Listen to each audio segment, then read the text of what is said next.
is your view of the world?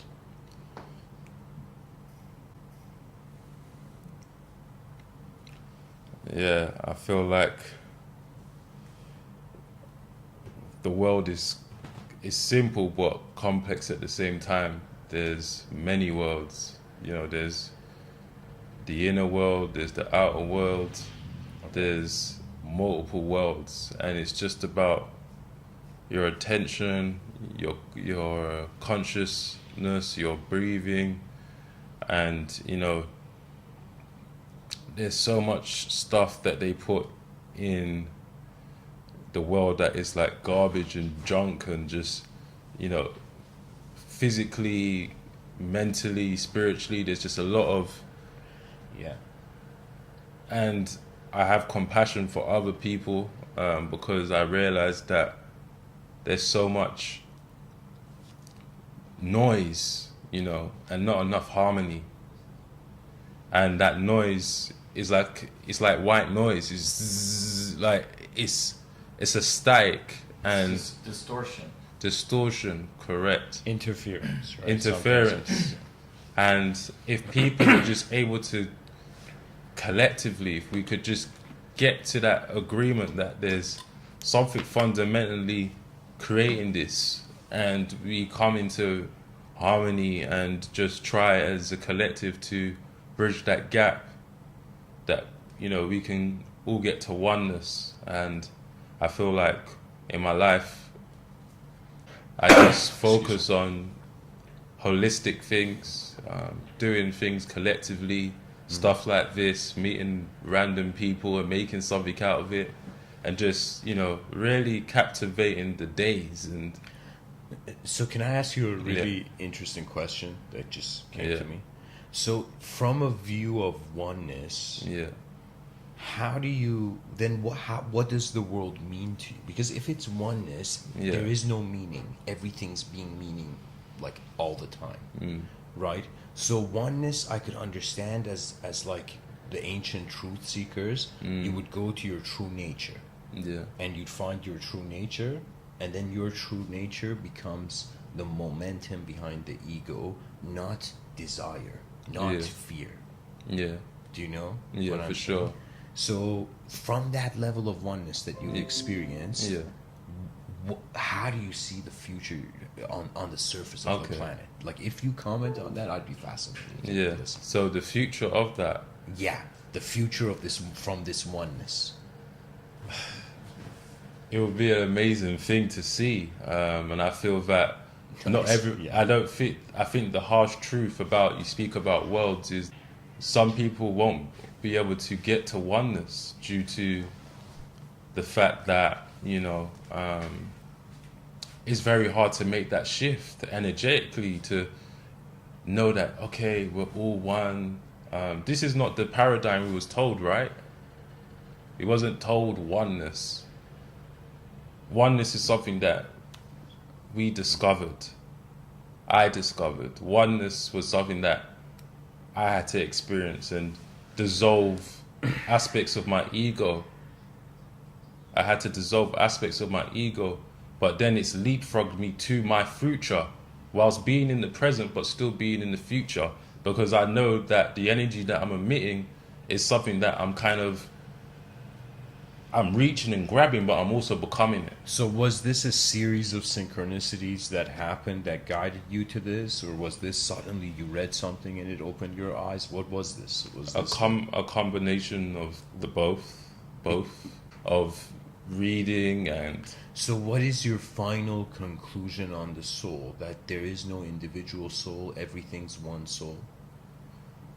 Yeah, the higher the octaves you go with this world, the more you see that your soul is becoming more light, in the sense that it's the more you go towards oneness. Yeah, right? you're like the onion peel is like peeling off. Like you're just, you know what I'm saying? It's like that. So, but it's a beautiful feeling. Actually, I like this feeling, and I feel like the future. There's going to be they already say there's going to be the 3D world, and then there's going to be the 5D world, which is unification and oneness. So I think there's going to be a split where there's going to be people you meet all the time that are open to expressing themselves, and then there's also going to be a world, a denser world, a 3D world that is, that is more based on Newtonian laws. And, density and separateness and one and polarity, and... Do you feel like that's going to be here or somewhere else? As in Thailand? Like, as in, like, this planet? That's a part of the future I can't speak on. I could see it as a mental concept. I can accept the future of that as a mental concept, but I can't imagine that actually being a world. Like, as they present it to be, like, that's the 3D world, that's the 5D world. I can't visualize how that would be, but as a mental concept, I can. Can I say something about that? Imagine it's 600 years in the future, right? And you see a group of people walk in the street. This is 600 years in the future, right? And they all talk at the same time, synchronized. So you thought you saw 10 individual people with individual free will, but they're a group of people, and their brains are synchronized to one computer. Imagine it's a one collective mind, right? So that means when you say hey, all of them say hey at the same time, as if they're one being, right? So that's the thing about oneness, right? It makes it unnecessary to have. It's like walking into a bar. It dissolves the free will. It dissolves the free will to a selfless will. Right? That's when, if you want to live as a saint, that's the path of the saint. Right? If you have this oneness mindset and you keep going, you will actually go to the saintly stage. Right? Because oneness can't lose or win. It hasn't. You're just less one. Attached to from the beginning. It's truth. Right. Right. Bro, pretty much in all the attempts at my questions, I'm trying to get a sense of how far you've seen what life means. Okay. Ultimately, that's it. So if you feel you have an avenue to share that, go for it. All right. I've seen that there's an unknown aspect of reality, and if you quote unquote leave Plato's cave, you get to see that it's not so bad on the other side if you're able to really tune in with yourself and others and have compassion and empathy, humility, like courage to walk out of the cave. If you have the unknown. If you have that courage and you have ethical principles that keep you balanced, that's what also gives you that courage, because you believe in that system, you believe in that ethics of being courageous, having empathy for others, being patient, kind of all the the qualities that people don't really speak out. It's all about being like overly masculine or alpha male, or just these kind of like labels. Being yourself, because you have only one lifetime to be. Exactly. Right? Like that kind of. Exactly. So if you tap into just being holistically rounded as an individual, knowing that yes, you could still fuck up as well. You probably will fuck up, but you're gonna get past it.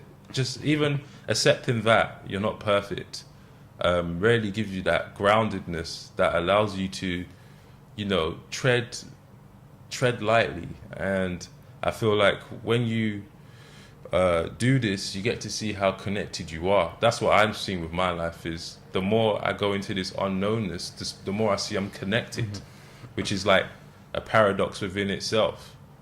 So I really like. But it's freedom for you, right? It's because the unknown. Okay, what do you think of this? My view is the edge of knowledge is the unknown. Whatever we know, whatever everyone's done, it will never capture what is actually happening here. That means at its core, this event of life is definitely, there's an unknown component.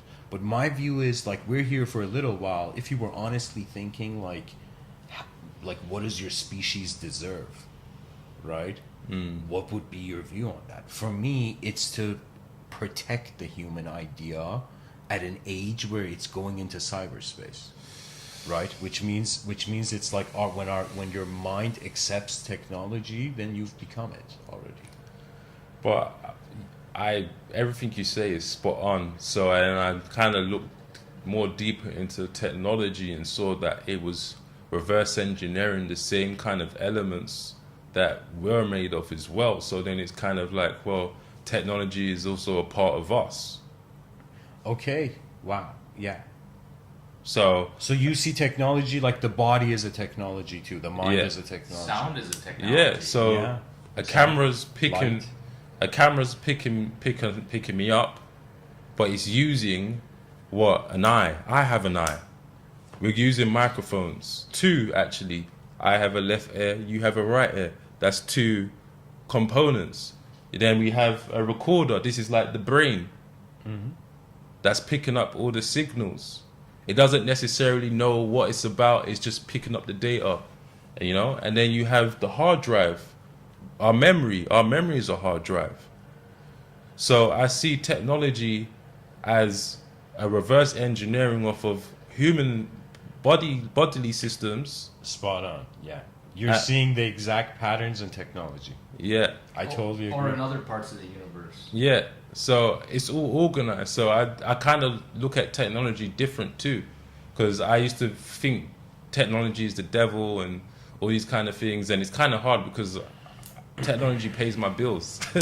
So I had that kind of friction. But then I started to have more love into technology. Like, yeah, it's using the same elements. It's reverse engineering the same things that we have naturally.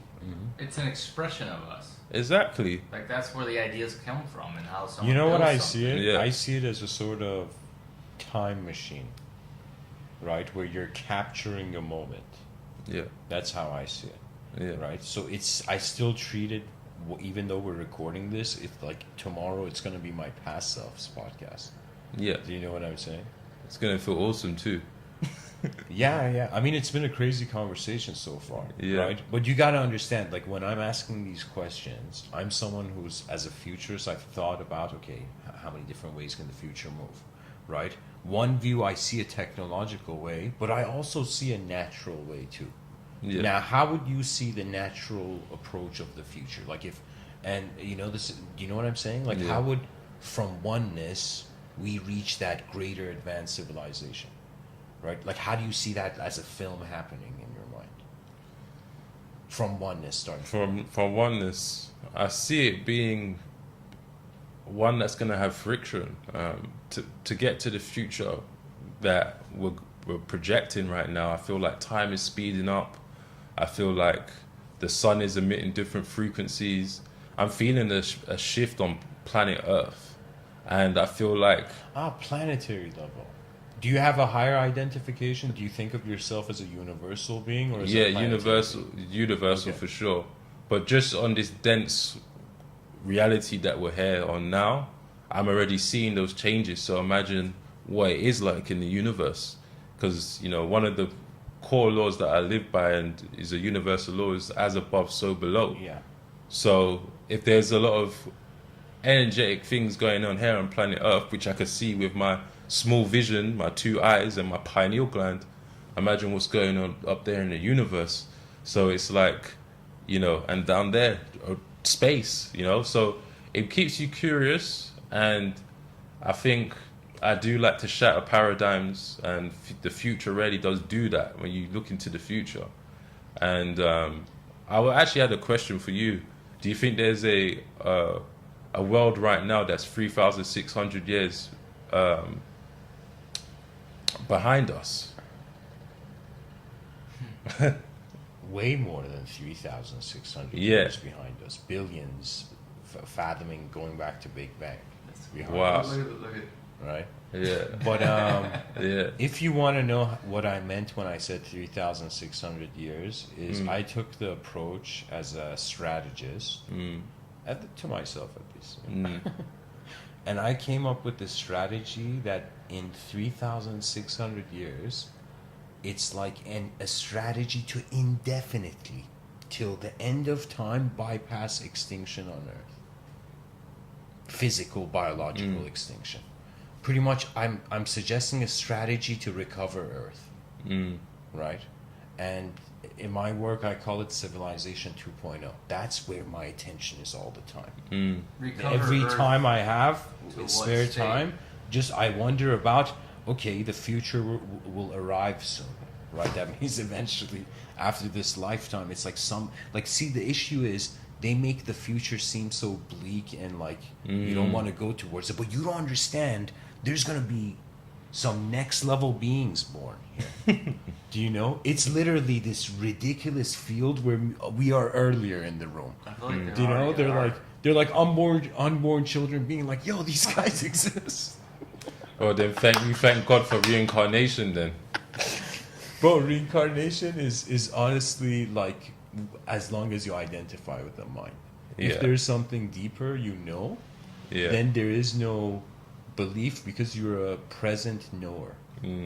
That's kind of like my understanding of oneness, at least. But for me, I did go through they called it Satchit Ananda. I went through a sort of bliss without anything, any substance, a bliss of just as if I found the current of my moment, of like my lifetime. You know? So I've been in that feeling, right? But for me, it's like an eagle, bro. This is one of the best metaphors I've heard. It sits on the branch and looks from there, but it flies in the sky and sees the whole forest at once. Ever since that metaphor, any situation I'm in, I just see levels geometrically opening up to it, and then meaning comes. So if you ask me, am I a soul? I'd be like, okay, yes, I'm a body, mind, and soul. Sure, you can call it, right? But ultimately, the edge of knowledge is unknown. So if you asked me, do I know who I am? I would say there is no one to even know it. That's the finale of my search. I agree. Right? So from that state, I lingered in that no kind of thing state, and then inspiration just comes. Because you trust, because there's no self that can distrust. There's no self. It's done. Even the yin yang symbol is not dead on the middle. It's on a curve to show you that's the balance, is riding the wave. Yeah. Yeah.